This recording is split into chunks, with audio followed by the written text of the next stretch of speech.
It is 2025 and we are celebrating the 40th year of the Silver Eagle this year.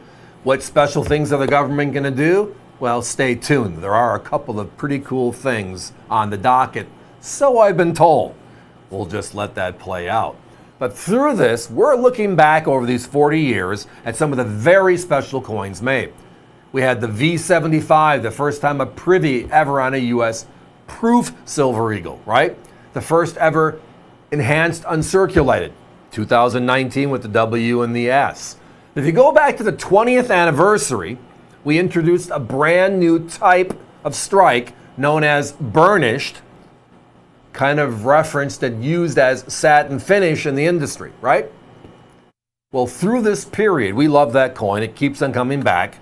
It's coming out shortly for the 2025s.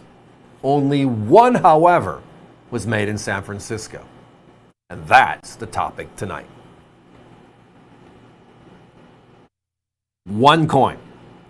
So in 2006, for the 20th anniversary, we brought out this brand new, what they call burnished Silver Eagle. And the real differentiation is they're not proof, but they still have a mint mark on them where a regular uncirculated does not. As you can see here above the word fine silver, there's an S.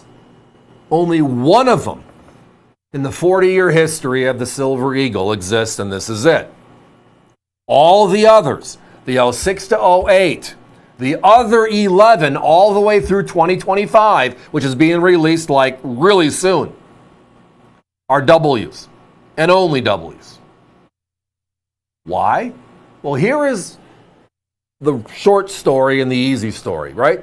For the 25th anniversary, as you just read on that label, the U.S. Mint made a special 5-piece set. That beautiful blue lacquered box, and inside of it were two unique coins. It was the second ever reverse proof Silver Eagle. The first one was 2006. And then this coin, the one and only San Francisco burnished or satin finish coin. They made only 100,000 of these sets, and it sold out instantly. Instantly. So today, on a regular basis, every year without fail, and now we're going on to year 17, if I recall properly, you have the regular uncirculated mint state, we have the regular proof, and then we have the San Francisco proof, and then we have the burnished or the sandblasted coin. But only one again was ever San Francisco, this coin in this beautiful big set.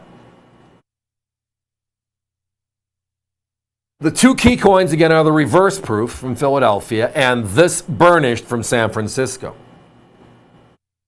The reverse proof, PCGS has published population reports show there are 10,372, which is not a large number considering 100,000 sets were made, and they were made only for collectors.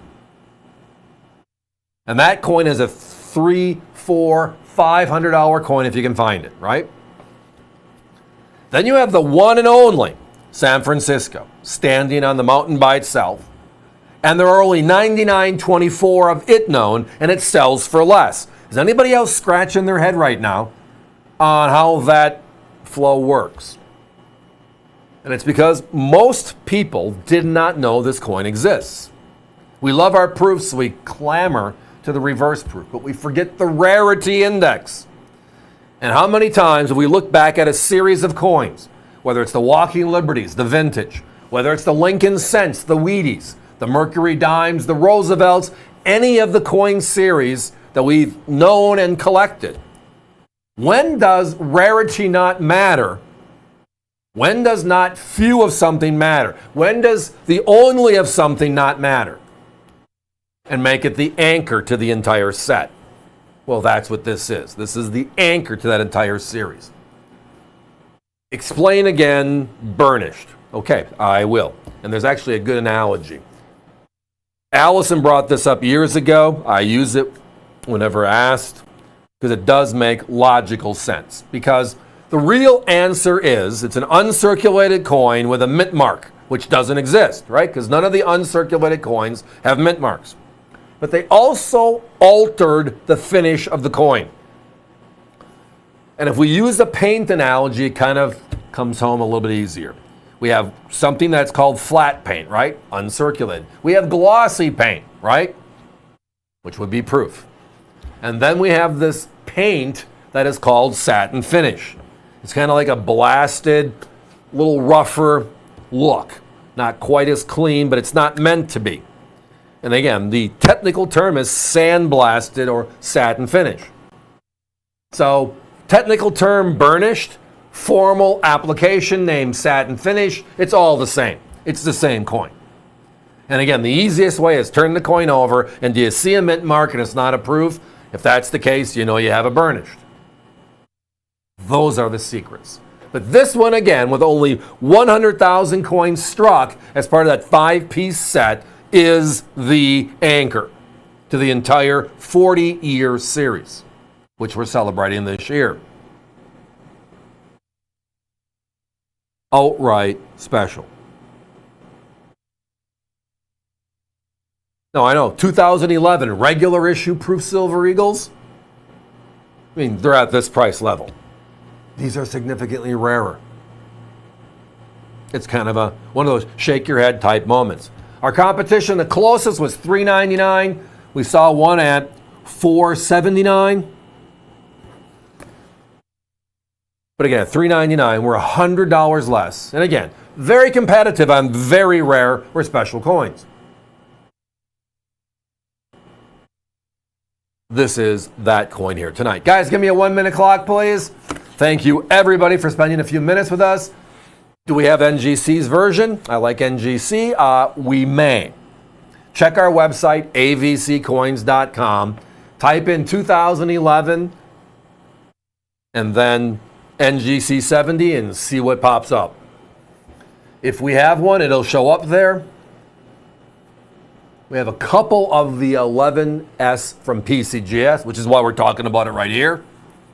Phones are very busy. I'm down to my last 10. So again, if you're online visiting with us using the shopping cart as your place to park as we talk, push this coin through. I don't want anybody to miss out on the rarity we're talking about here, especially at tonight's crazy price. You strike when the iron's hot. This one is hot. It is the coin. The only San Francisco burnished in the entire 40-year history of the Silver Eagle. Less than 10,000 known in perfect 70, like the coin you're seeing here, the coin we're talking about. And tonight we're under 300. That's one crazy value.